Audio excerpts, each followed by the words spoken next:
देवाची द्वारी उभा क्षणभरी. मगाशी आपण एक अभंग ऐकला. अभंग रागदारीतून ऐकला, संगीत शास्त्राच्या आधाराने ऐकला.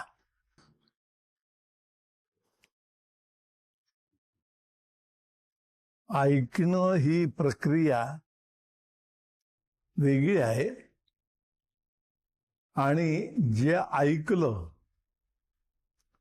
ते हृदयामध्ये जाऊन पोहोचणं आणि त्यावर मंथन होणं, चिंतन होणं, ही प्रक्रिया वेगळी आहे.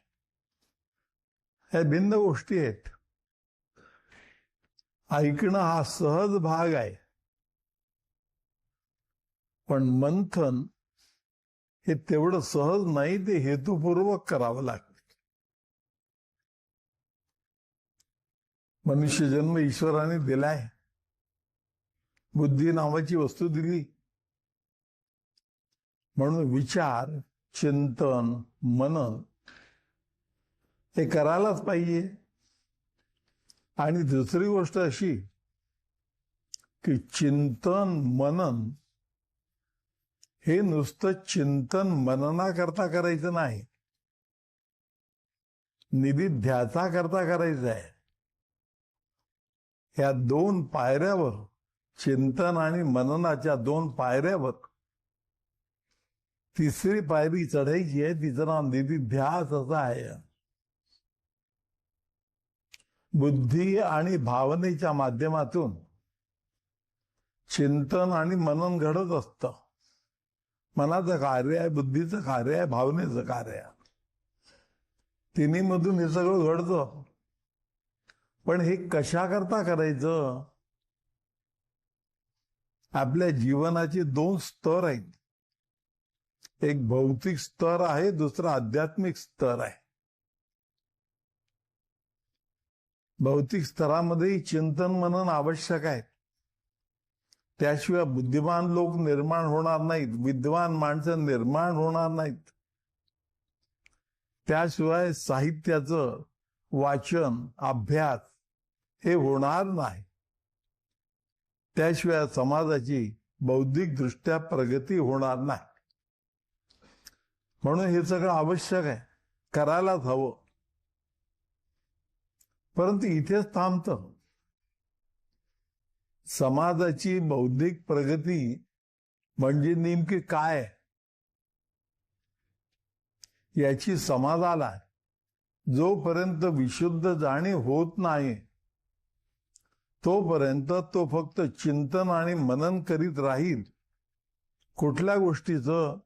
भौतिक स्तरावरच्या सर्व गोष्टींचं.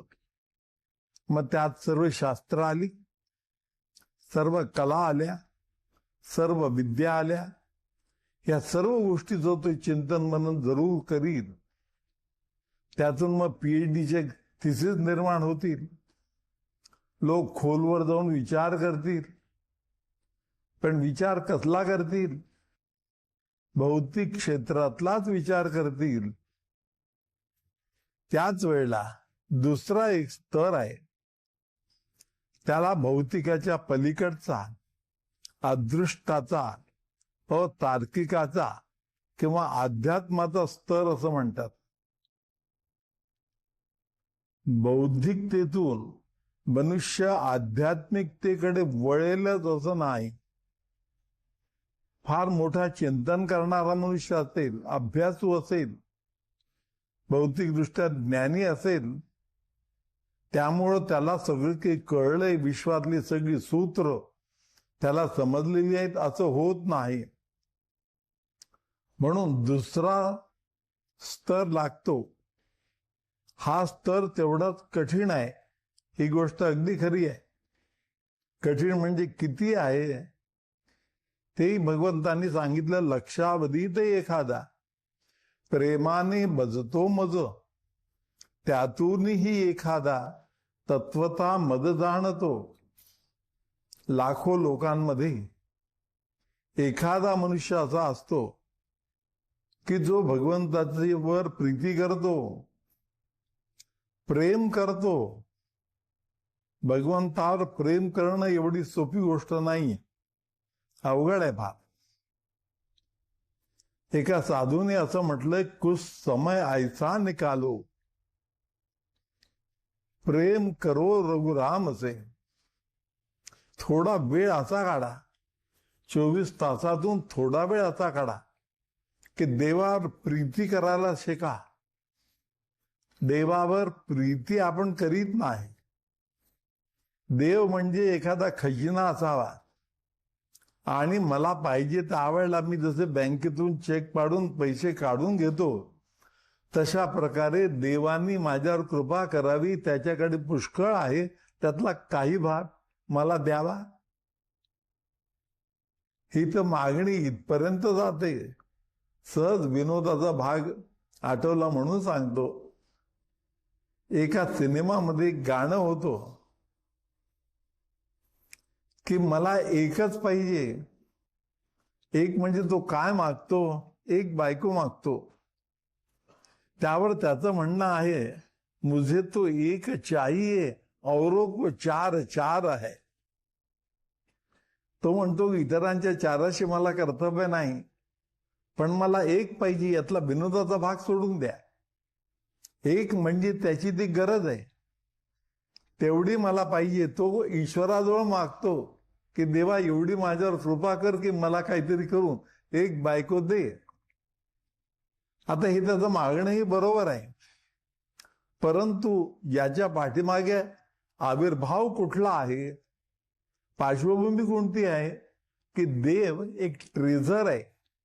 देव असा एक खजिना आहे की त्याच्याकडे सर्व काही गोष्टी आहेत आणि मला त्याच्याकडून माझ्या भौतिक जीवनाकरता त्या गोष्टी पाहिजेत. याला प्रेम म्हणत नाहीत.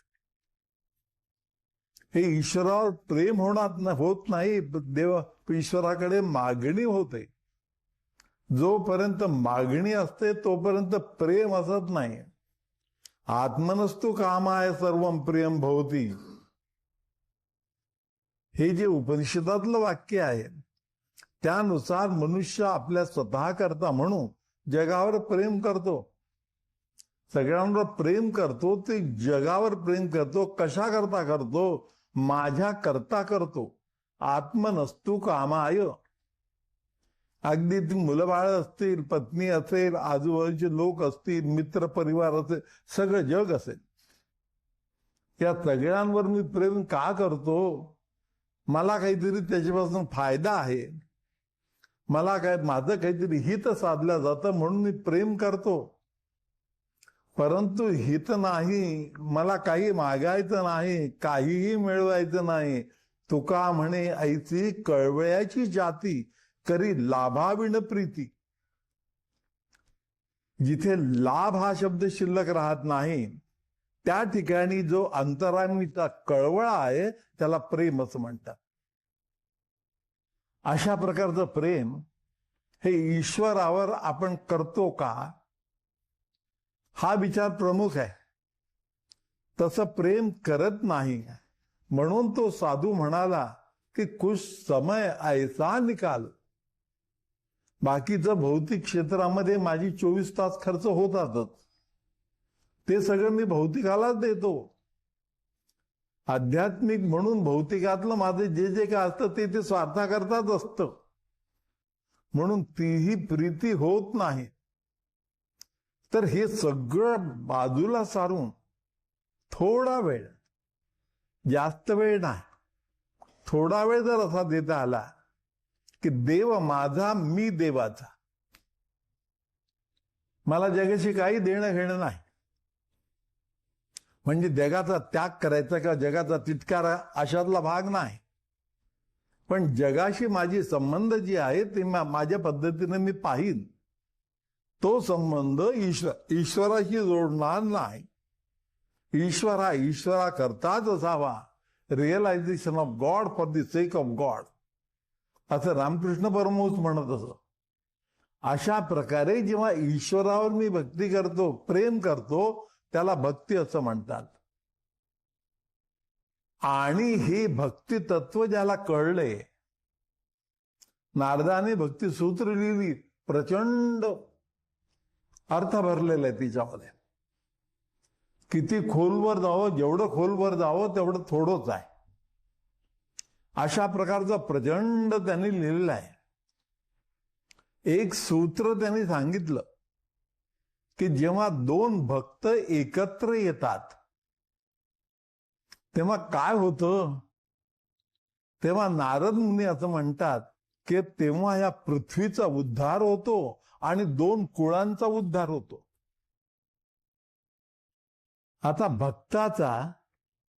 भक्ताच्या संभाषणाचा, भक्तांच्या एकमेकांविषयीच्या भाषणाचा, चर्चेचा दोन कुळाशी काय संबंध आला आणि पृथ्वीशी काय संबंध आला? पृथ्वीवर उभे आहेत ते, पण ते असं म्हणतात की दोन भक्त एकत्र आले, गुरु भक्त एकत्र आले तर अधिक चांगली गोष्ट, पण निदान दोन भक्त आले. त्याविषयी स्वामींनी सुद्धा पत्रमंजुषामध्ये एक अभंग स्वामीचा असा आहे, त्यांनी आपल्या शिष्यांना मार्गदर्शन केलेलं आहे की शिष्यांनी काय करावं. दोन शिष्य एकत्र आले, एकाच गुरुचे दोन शिष्य एकत्र आले म्हणजे त्यांनी एकमेकांना आपले अनुभव विचारावेत, आपली आध्यात्मिक प्रगती किती झाली ते विचारावे. इतर फाजील गप्पा करण्यापेक्षा किंवा कोणाचं उणदुणं पाहण्यापेक्षा हे जर करता आलं तर जीवाची उत्क्रांती आहे, माणसाची प्रगती आहे. अन्यथा नर्मदेतला दगड गुळगुळीत होईल, जेवढं पाणी वाहील तेवढं गुळगुळीत होईल.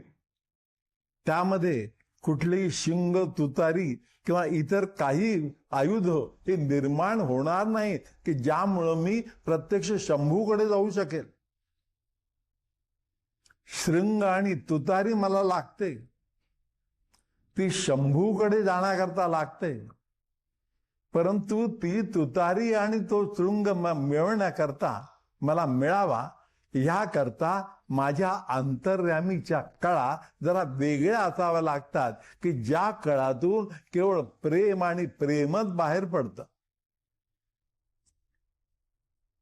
एवढं ते झालं आतून म्हणजे मग कुठेतरी तो आला आणि ज्या वेळेला अशा अंतर्यामीच्या कळा बाहेर पडत असतात त्यावेळेला त्याचं प्रक्षेपण आजूबाजूच्या सर्व विश्वावर होतं, आजूबाजूच्या सर्व वस्तूंवर होतं, जड वस्तूंवर सुद्धा ते प्रक्षेपण होतं. तिथल्या दगडांना आपोआप एक वेगळी दशा मिळते की ज्यामुळं त्यातून शालिग्राम तयार होतो, ज्यामुळं त्यातून भगवान शंकराची एखादी सुंदर पिंडी तयार होते, एखाद्या गणपतीच्या आकाराचा एखादा दगड तयार होतो. हे त्यातूनच होतं, अन्यथा पाणी वाहत असतं, दगड गुळगुळीत होत राहतात. नर्मदा आपलं कार्य करीत असते, दगड आपलं कार्य करीत असतात, बाकीच्या जगावर त्याचा परिणाम होत नाही. परंतु अंतर्यामीच्या कळा मात्र अशा आहेत की त्या दगडावर सुद्धा परिणाम करतात आणि दगडाचा देव बनवतात. अशा रीतीनं ही भूमी पवित्र होते, ही जमीन पवित्र होते. ज्या जमिनीवर तो उभा आहे, ज्या जमिनीवर ही दोन शिष्य एकमेकाशी चर्चा करतात, बोलतायत, ती जमीन पवित्र होते. आणि ही आपल्या गुरुविषयीची चर्चा असल्यामुळं, आपल्या देवाविषयीची चर्चा असल्यामुळं आणि संपूर्ण समर्पण भावातून ते जीवाची उत्क्रांती साधायला पाहिजे, हा एकमेव शुद्ध असलेल्या एकमेव हेतू असलेल्या दोन शुद्ध स्वरूपाच्या शिष्यांची दोन कुळ आपोआप उद्धरल्या जातात. नारदांनी किती सुंदर सांगितलं.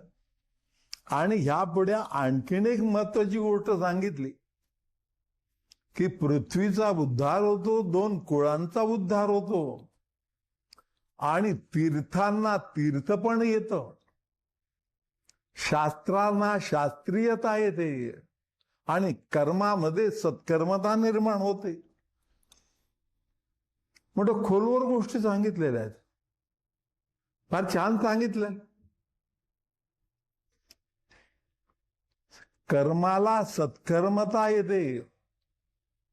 कर्म कुठलंही वाईट नाही, कर्म कुठलंही त्याज्य नाही. Here nothing is to be rejected, what is required is sublimation, असं तरी अरविंदांनी म्हटलेलं आहे. मी ज्या दृष्टीनं त्या प्रत्येक गोष्टीकडे पाहतो त्यावर हे सगळं अवलंबन आहे. ती माझी दृष्टी जर शुद्ध झाली तर, आणि तीच भक्तीच्या रूपाने, भक्तीच्या संस्काराने ती दृष्टी शुद्ध होत जाते. मग वाईट अमंगळ काही त्याला दिसत नाही. गोंदवलेकर महाराजांनी असं म्हटलेलं आहे की आपण कुणाचंच वाईट पाहू नये. वाईट पाहणं हे आपण आपल्या दृष्टीनं सोडून द्यावं. म्हणजे जो कोणी वाईट करायला आला असेल मनुष्य, त्याच्या मनामध्ये जसा काही वाईट भाव असेल तो भाव बदलून जातो. माझा भाव शुद्ध असावा, ही भक्ताची प्रक्रिया आहे आणि हे आपोआप निर्माण होते. हेतुपूर्वक शास्त्र ग्रंथ वाचून हे करतो म्हटलं तर ते शक्य होत नाही. म्हणून ही प्रक्रिया व्हावी लागते, ज्यामुळं कर्म, कुठलंही कर्म हे सत्कर्म होऊन बसतं. कुठल्याही शास्त्राला आपोआप सशास्त्रीय असा आधार मिळतो.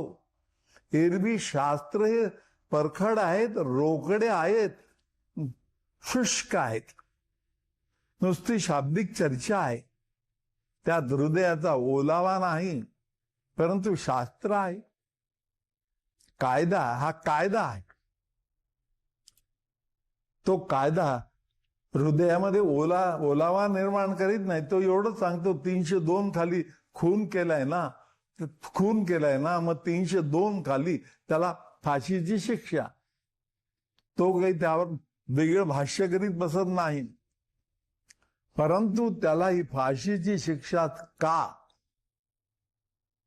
त्याचा हेतू कोल्ड ब्लडेड मर्डर असा असेल तर, अन्यथा एखाद्या भावनेच्या भरामध्ये जर खून केला असेल तर कायदा जरी परखड आणि शुष्क पद्धतीनं मांडत असला तरी त्याच्या पाठीमागची वाणी दुसराही विचार करते आणि ती म्हणते भावनेच्या भरात केला असेल तर ठीक आहे, तेवढं त्याला ते मुभा द्यायला पाहिजे, सहूलियत द्यायची.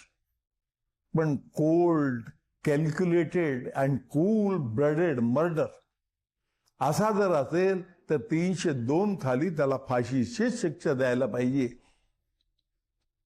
आता हे कसं ठरवायचं? कॅल्क्युलेटेड, कोल्ड ब्लडेड वगैरे हे कसं ठरवायचं? हे ठरवताना जे आहे तो पोलीस असेल किंवा जी यंत्रणा असेल त्याच्या ठिकाणी भावना आहे, त्याच्या ठिकाणी बुद्धी आहे, त्याच्या ठिकाणी विचार आहे, तो बरोबर जाणतो. आणि सगळ्यात जास्त विचार, बुद्धी आणि भावना प्रगल्भ अवस्थेत असलेला हा न्यायाधीश असतो असं अभिप्रेत आहे. म्हणून न्यायाधीश बरोबर हे पाहतो, म्हणून कायद्याची मर्यादाही तो जाणतो आणि कायद्याच्या पलीकडे आणखीन जे काय असेल तेही तो जाणतो. न्यायाधीशाला कित्येकदा कायद्यासमोर बदल करता येत नाही, परंतु त्याच्याही डोळ्यातून पाणी येतं, अशाही प्रकारची उदाहरणं आहेत. आणखीन एक गोष्ट आहे, न्यायाधीश जेव्हा फाशीची शिक्षा देतो त्यावेळेला अशी प्रथा आहे की तो पेन तो मोडून टाकतो, तो पेन पुढे वापरत नाही.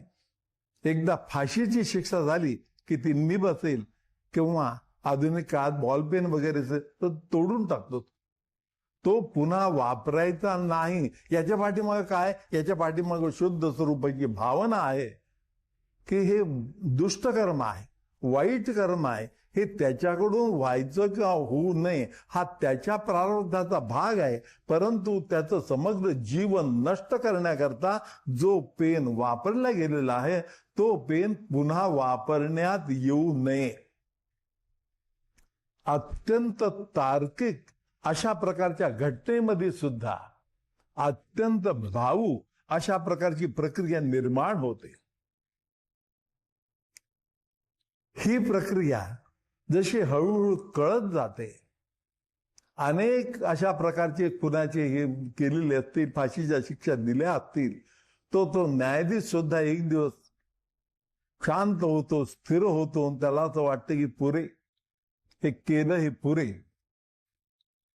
ह्या सर्व गोष्टी पाहणारा जो मनुष्य आहे, तो मनुष्य केव्हा तरी अनेक अशा प्रकारच्या गोष्टी पाहिल्यानंतर त्याच्यामध्ये परिवर्तन होतं, कारण त्याच्याही आतमध्ये ईश्वर कुठेतरी बसलेला आहे. तो अशा प्रकारची त्याला प्रेरणा देतो.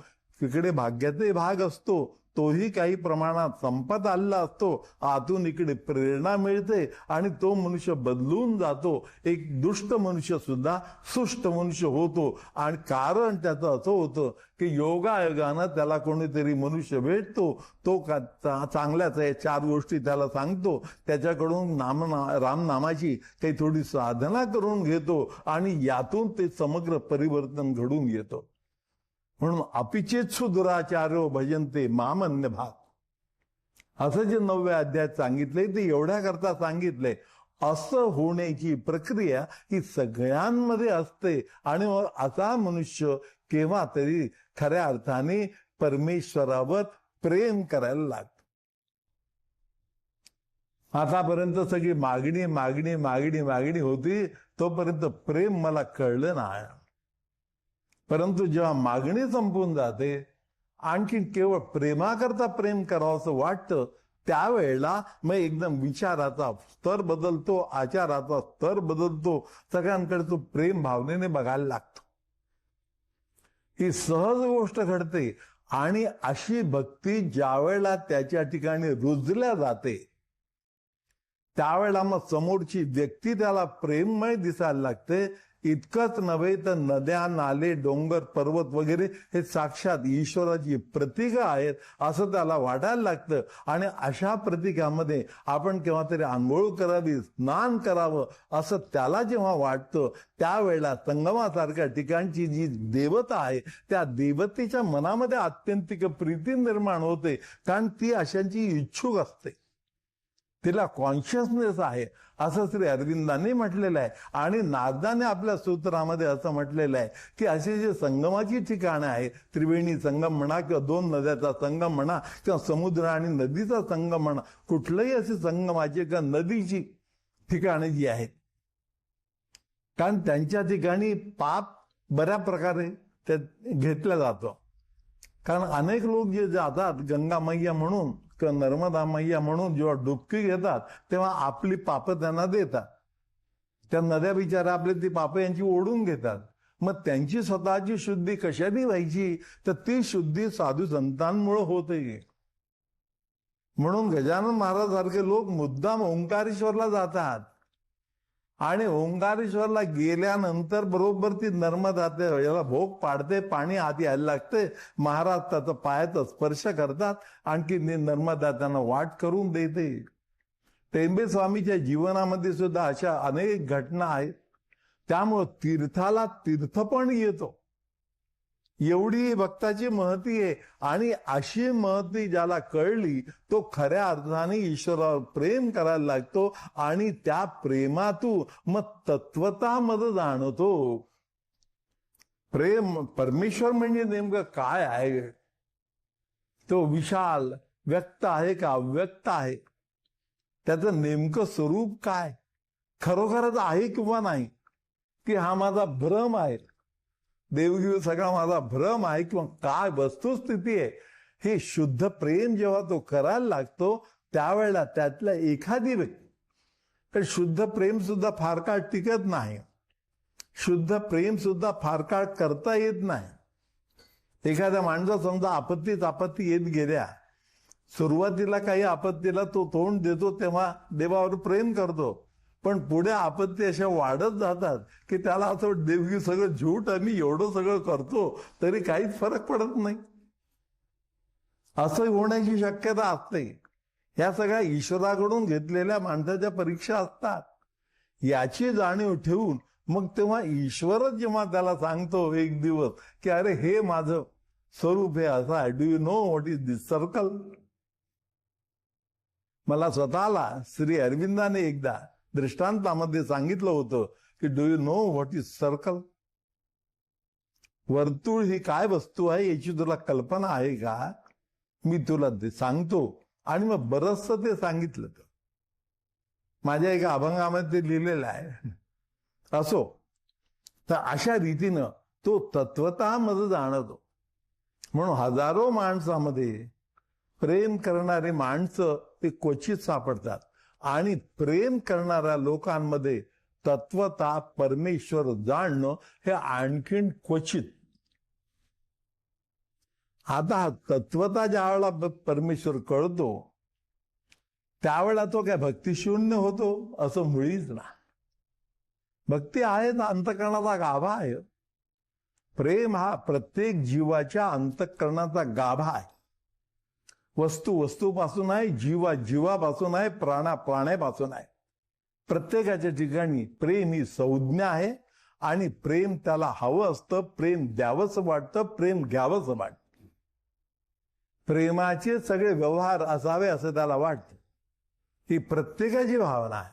ही भावना वृद्धिंगत होत होत भौतिक जीवनातल्या इतर लोकांवर मी करीत असलेलं प्रेम हे एकत्र करून जेव्हा एका परमेश्वरावर करायला लागतो त्यावेळेला मग तत्वतः त्याचं आकलन होतं. आकलन झाल्यानंतर सुद्धा प्रेम हा भाव जो आहे हा तसाच कायम राहतो आणि त्याचं मग भक्ती याच्यानंतर मोक्षोत्तर भक्ती ही भक्ती तिथून ती निर्माण होते. त्या भक्तीला समोर ठेवून ज्ञानेश्वर म्हटलंय देवाची द्वारी उभा क्षणभरी. ज्या वेळेला हा शब्द प्रयोग त्यांनी वापरला अगदी हरिपाठाच्या अभंगामधला पहिला अभंग आहे त्यामध्ये त्यांनी म्हणजे सुरू केलं देवाची द्वारी उभा क्षणभरी. पुढे चटकन सांगितलं तेडे मुक्तिचारी साधी गेल्या. देवाचं द्वार म्हटलंय. देवाचं द्वार म्हणजे आतापर्यंत प्रेम करो कुछ राम से वगैरे याच्या पलीकडे असलेलं देवाचं द्वार आहे. देवाची मंदिरे असं नाही म्हटलं, देवाची द्वारी म्हटलंय. देव माझ्या हृदयामध्ये प्रेम रूपाने असलेला तो देव जो माझ्या हृदयामध्ये प्रत्येकाच्या हृदयामध्ये स्थिर आहे त्या हृदयाचं जे दार आहे त्या दारामध्ये जर आपण उभे राहू शकलो तर देवाची द्वारी उभा क्षणभरी. पुढे ते म्हणतात तेणे मुक्तिचारी साधी येला. आता याचे 4 मुक्ती आहे. या 4 मुक्तीच्या खोलामध्ये किंवा 4 पायऱ्याकडे वगैरे वळण्याचं कारण ना. आपल्याला मुक्ती म्हणजे काय समजून घेण्याची गरज नाही. ज्ञानेश्वर महाराज म्हणतात की ठीक आहे माझी शब्द फक्त ऐका. मुक्ती म्हणजे काय ज्याचं विवेचन मी करीत नाही. ज्ञानेश्वराने विवेचन केलं नाही.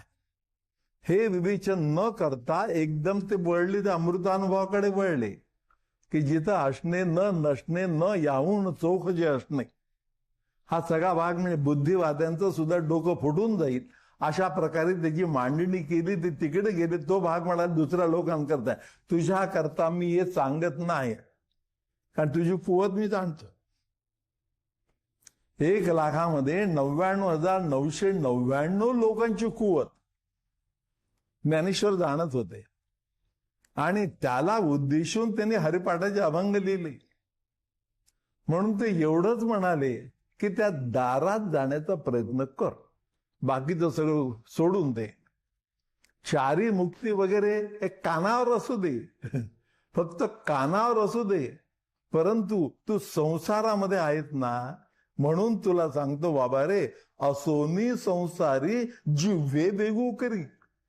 बाकी काहीही भानगडीत पडू नको. संसारामध्ये आईचा आपुला उगाच भटकत फिरू नको.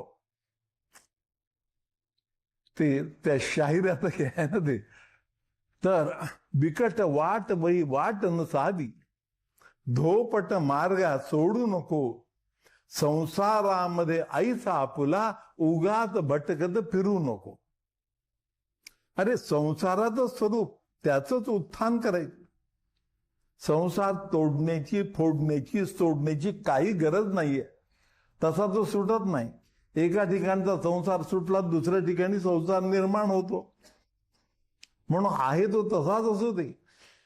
फक्त काय कर, हरिमुखे म्हणा, हरिमुखे म्हणा, एवढं सांगित. नेहमी करता हरी हरी हरी हरी हे म्हणायचं. आता हरी म्हणजे काय नेमका, तो कशा रीतीनं म्हणावा, त्याच्यापासून होणारं कार्य कुठलं, त्याचे परिणाम कुठले, त्यातून काय प्राप्ती होते, हे सगळं हरिपाठाच्या पुढच्या सगळ्या अभंगामध्ये सगळं तत्वज्ञानाचं विवेचन केलं. हे एवढं सांगितलं, हरिमुखे म्हणा, हरिमुखे म्हणा. कारण काय, प्रत्येक वेळेला जेव्हा हरी म्हणतो ना, तेव्हा ते म्हणतात बाकीची भाषा तुला कळत नाही, पाप पुण्याची भाषा कळते ना. प्रत्येक वेळेला जेव्हा तू हरीचं नामस्मरण करतोस तेव्हा पुण्य होतो. मग असं पुण्य किती पाहिजे, पाप किती झालं ते जर कळेल तर मग तेवढं पुण्य पाहिजे. पापाची गणना होत नाही, कारण अनंत जन्मापासून चालत आले म्हणून पुण्याची गणना होत नाही. ती गणना करू नको. नाही पुण्याची मोजणी, नाही पापाची टोचणी. निळोबाराय जसं म्हणतात की पुण्याची मोजणी नाही, मी किती किती माळा केल्या, किती केलं, याची मोजणी करायची नाही, कारण अफाट पाप आहे. त्यामुळे पापाची मोजणी होऊ शकत नाही, पुण्याची मोजणी करू नको. करीत राहा, हरिमुखे म्हणा, हरिमुखे म्हणा. अखंड नेहमी करता म्हणून अखंड नामस्मरण करणं ही प्रक्रिया सांगितली. या प्रक्रियेचा परिणाम असा आहे की कुठलीही गोष्ट तुमच्याकडून जे घडली असेल तर त्याच्या भोवती त्या परिणामाचं वलय तयार होतं, त्या हरिनामाचं वलय तयार होतं. त्यातून ती शुद्धता निर्माण होते. त्या शुद्धीची महती कोणीच वर्णन करू शकत नाही. एवढं सगळं कार्य सहज रीतीनं होतं. आणखीन पुढे सांगतात, मग संसारामध्ये आहे ना, संसारामध्ये आईचा आपला, उगाच भटकत फिरू नको. हा एक भाग झाला. दुसरा भाग असा आहे, असोनी संसारी जिव्हे वेगू करे. खूप मोठ्या गोष्टी करायच्या आहेत म्हणून जिव्याला जरा जोर द्यायचा. आपल्या जिव्हेला कोणाविषयी भांडण वगैरे असलं म्हणजे मग जिव्हेला काय जोर चढतो त्याचे नमुने माझे जवळ आहेत. आणखीन आपल्याला ते माहिती असतील काय जोर जिभेला आहे. एरवी वाणी उचकडत नाही, मुखातून शब्द बाहेर पडत नाही, आणि जेव्हा त्या आविर्भावामध्ये येतात तेव्हा इतके भयंकर जोरामध्ये काय, किंवा वाटेल ते शब्द योजना करून काय, पण हे सगळं चालतं. ज्ञानेश्वर महाराज म्हणतात की सगळं, अरे मला माहिती आहे सगळं, फक्त एवढंच कर, जिभेला जोर दे, पण हरी करता जोर दे. म्हणजे बाकीच्या गोष्टींमधलं मन आपोआप निघून जातं. ह्या सर्व गोष्टी आहे जगामध्ये चाललेल्या आहेत, चालत आहेत. ठीक आहे, तुला काय करायचंय? तू काही जगातली गटारं स्वच्छ करण्याची तुझ्याकडे जबाबदारी दिली नाही. तुला काय करायचं? ठीक आहे, आपलं पाहून घे, परमेश्वर त्याला पाहून. आपण जास्तीच्या भानगडीत पडायचं नाही आणि आकटो विकट अशा प्रकारचे शब्द वापरायचे नाही, वेड वाकड बोलायचं नाही, आणि स्वतःचा तोल कुठल्याही परिस्थितीमध्ये जाऊ द्यायचा नाही.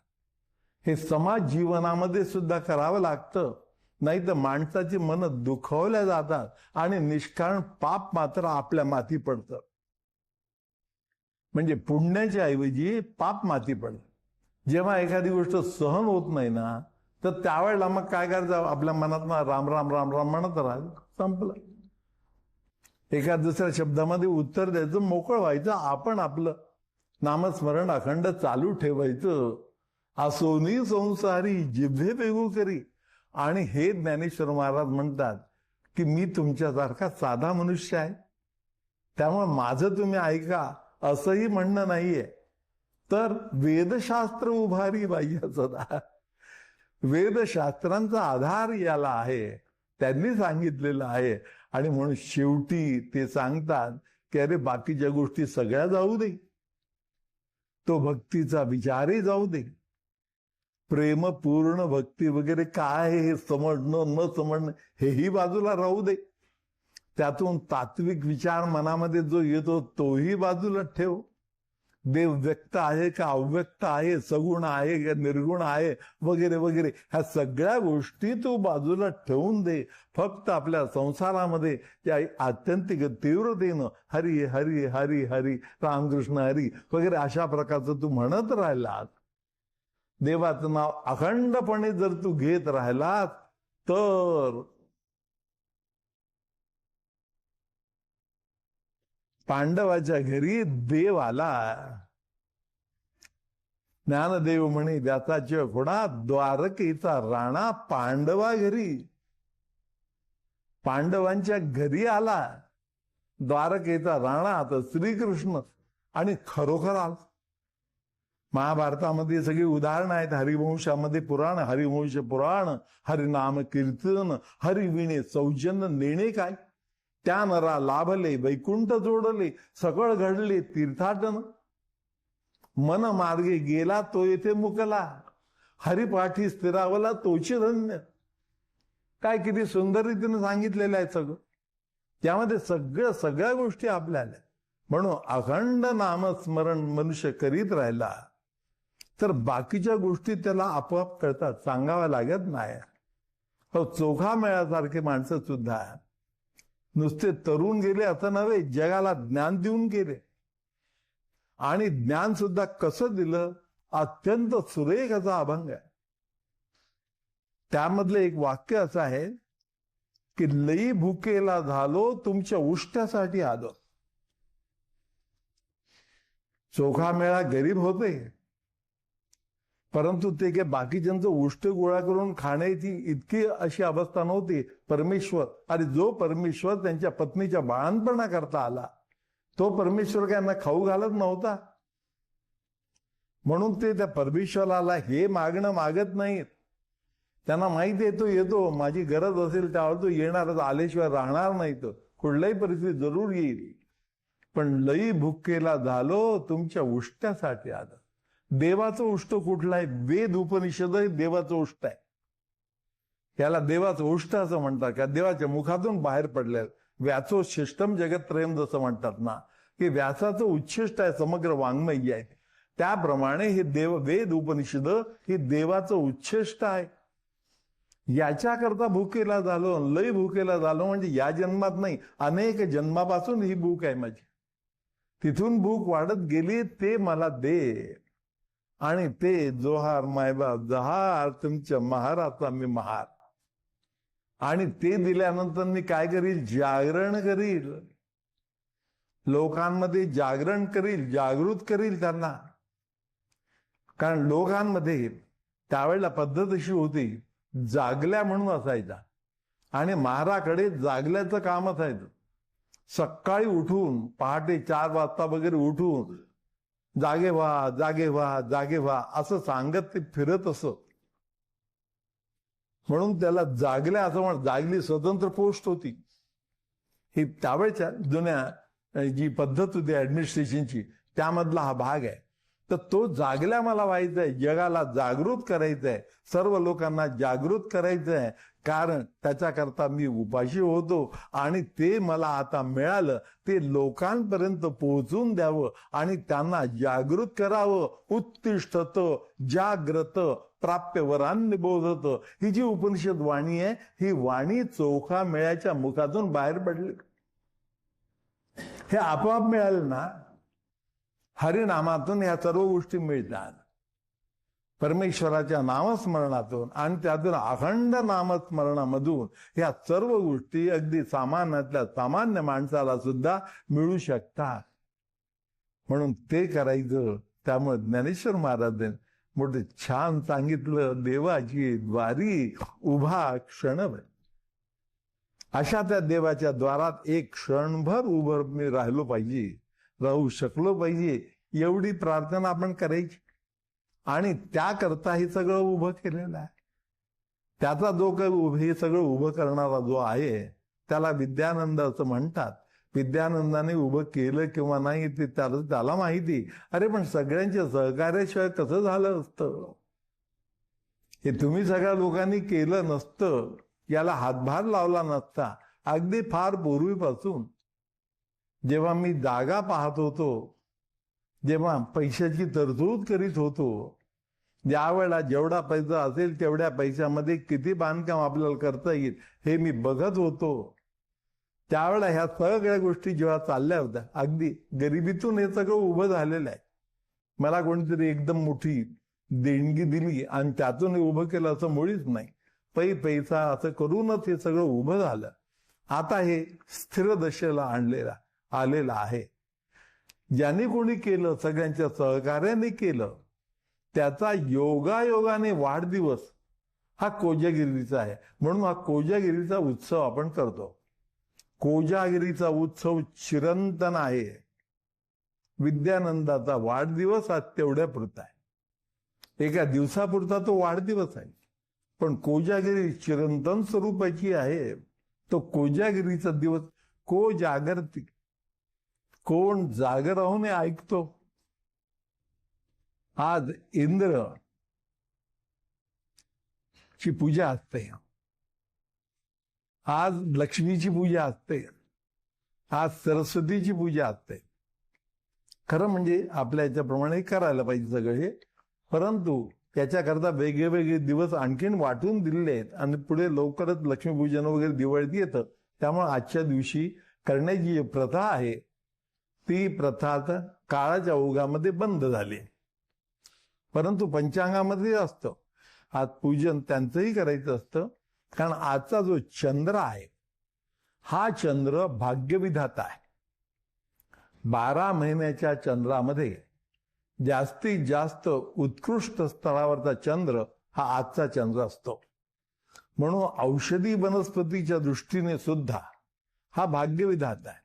औषधी वनस्पतीला बळ हे चंद्रामुळे मिळतं, एरवीलाही मिळतं, आजच्या दिवशी जास्तीत जास्त मिळतं. त्याचप्रमाणे हा चंद्र जेव्हा माथ्यावर येतो आज, त्यावेळेला त्याच्याकडून पडणारी जी किरणं आहेत ही किरणं अमृत स्वरूपाची किरणं असतात असं आपलं आयुर्वेद सांगतं. आणखीन असं आपलं ज्योतिषशास्त्र सुद्धा सांगतं.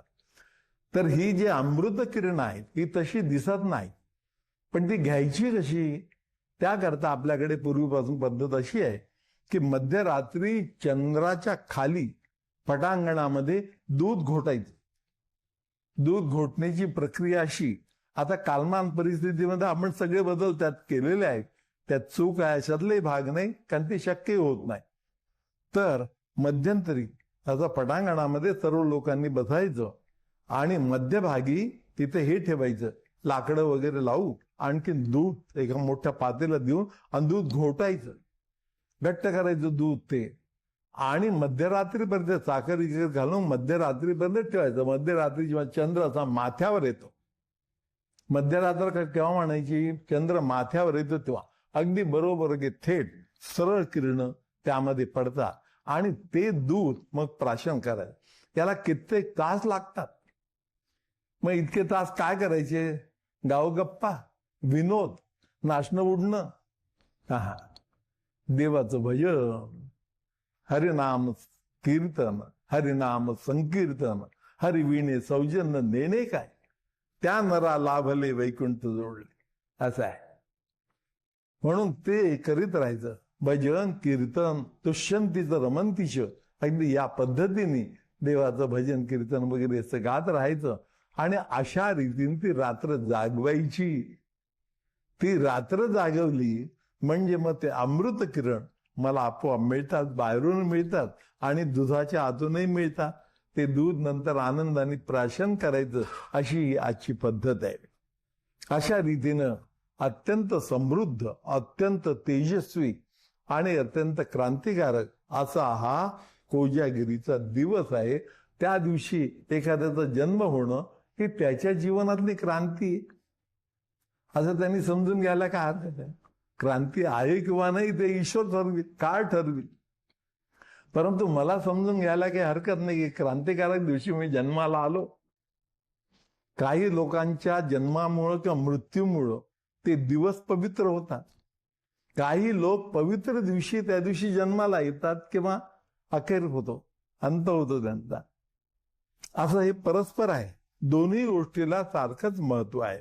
अशा या महत्वाच्या दिवशी आमचा जन्म झाला याबद्दल आम्ही ईश्वराला धन्यवाद देतो. कारण आता आमचा ईश्वर मित्र आहे, सखा आहे, बंधू आहे, त्राता आहे, सगळंच काही आहे. अशाला मग धन्यवाद द्यायला काय हरकत नाही. धन्यवाद देण्यामध्ये परकेपणा आहे, परंतु हे जे धन्यवाद आमचे आहेत हे अंतःकरणापासून आहेत. अगदी अद्वैत स्थितीमध्ये देण्यात आलेले धन्यवाद आहे. ईश्वर आणि मी एकच या भावनेतून अगदी हे हृदयीचे ते हृदय मिळाले, यानुसार हे सगळे धन्यवाद परमेश्वराला मी देत आहे.